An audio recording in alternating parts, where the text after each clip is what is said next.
Je suis le directeur de l'association d'éducation populaire La Maison de Courcelles. C'est avec plaisir qu'on peut vous accueillir. Depuis maintenant plusieurs décennies, on se rend compte que ça nous fait grandir, ça nous fait avancer aussi sur un certain nombre de points de blocage qu'on peut rencontrer, de pouvoir échanger sur ce que l'on fait, les réussites, mais aussi beaucoup de questions et beaucoup de fragilité de nos projets.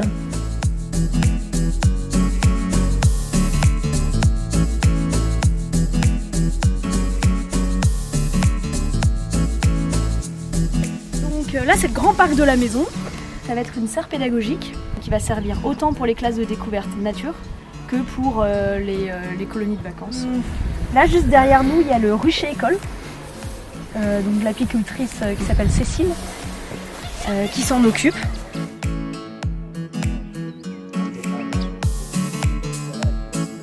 Donc moi, je suis Adrien Boulanger. Je fais du pain bio au levain à partir de farine de blé ancien, qui est cuit dans un four à pain.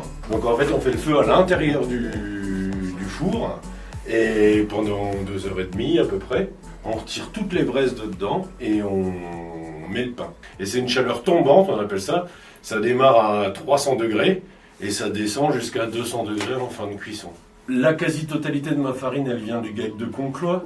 Et donc je suis leur seul client et c'est mon seul fournisseur. Tout est bio, oui, moi je fais que du pain bio. Donc qui est certifié bio. Moi c'est un modèle économique qui est très particulier. Ici je suis un boulanger en résidence en fait.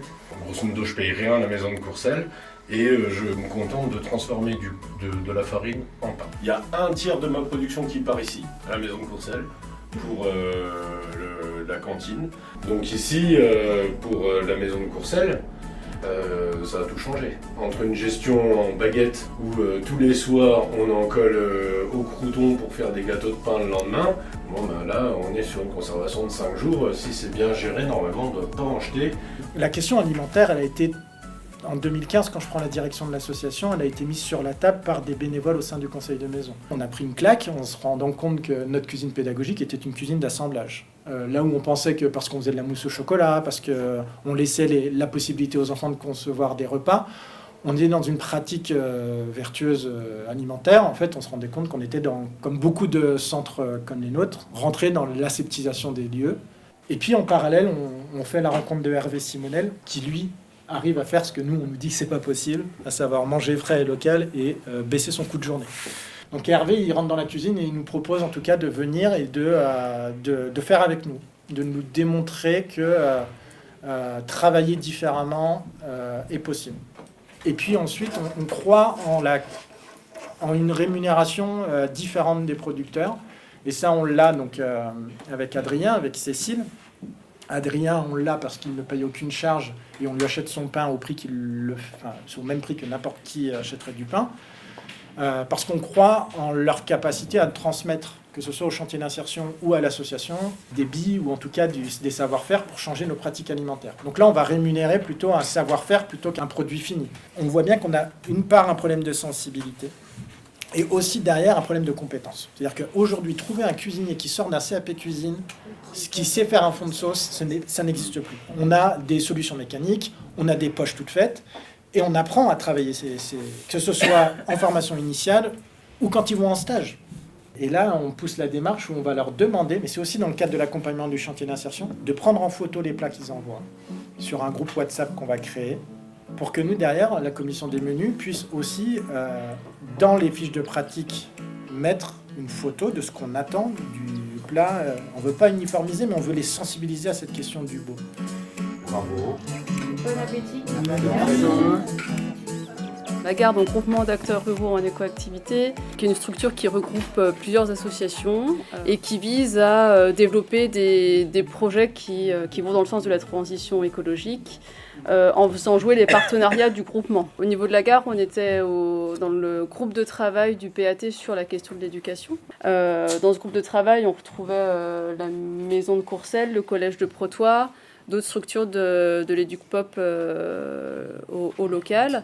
Et on a eu cette demande des élus du PAT sur la production d'un catalogue qui faisait état de l'offre pédagogique sur la question alimentaire localement, qui était à mettre à disposition des établissements scolaires, des ACM, etc. Donc en fait, ce petit groupe de travail, il a évolué en ce groupe Proxalim. Et l'intérêt que je voulais souligner, c'est qu'en fait, tout prend beaucoup de temps, mais qu'au-delà de cette période, les acteurs sont toujours là, ils seront sollicitables pour continuer le travail qui est fait avec les différents publics. Et donc ça aussi, c'est important, je trouve, de faire appel au local, parce qu'il y a une continuité dans les projets.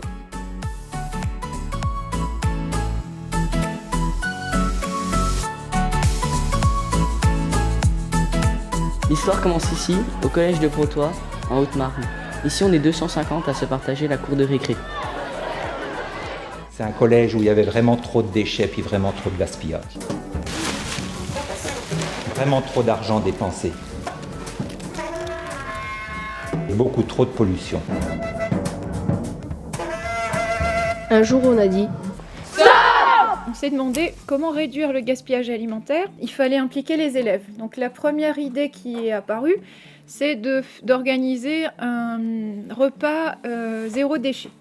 Donc les élèves ont imaginé le menu. Ce repas zéro déchet, moi je l'avais voulu aussi locavore. Ce jour-là, on s'est rendu compte que bizarrement, les élèves avaient mangé les crudités alors que c'était jamais le cas au collège. Quand on leur a demandé mais pourquoi vous avez mangé les crudités aujourd'hui alors que d'habitude vous les mangez pas, ils nous ont répondu parce que ça venait de chez c'était Philippe François qui s'appelait. Ça vient de chez Philippe François et du coup on le connaît, on avait envie de manger. Donc aujourd'hui les questions ça tourne autour de ça et ça rassure les élèves de connaître la qualité des produits qui se trouvent dans leur assiette et puis de discuter avec les producteurs aussi, ça crée un lien et de les connaître ça donne moins envie de gaspiller par la suite. Donc on a diminué de 94% le gaspillage alimentaire entre 2013 et 2019. Donc réduire le gaspillage alimentaire, ça a permis de réduire le prix de revient du repas. Le travail en cuisine, ça a été aussi adapter les quantités des aliments qui ont été servis aux élèves. Donc on a demandé aux élèves d'être responsables de la quantité d'aliments qu'ils ont dans leurs assiettes. Et il y a une devise, c'est si je prends, je mange. Donc ils peuvent prendre autant qu'ils veulent, mais la condition c'est qu'ils finissent leur assiette. Alors ensuite, le chef de cuisine était convaincu, et il a été moteur très largement dans le projet.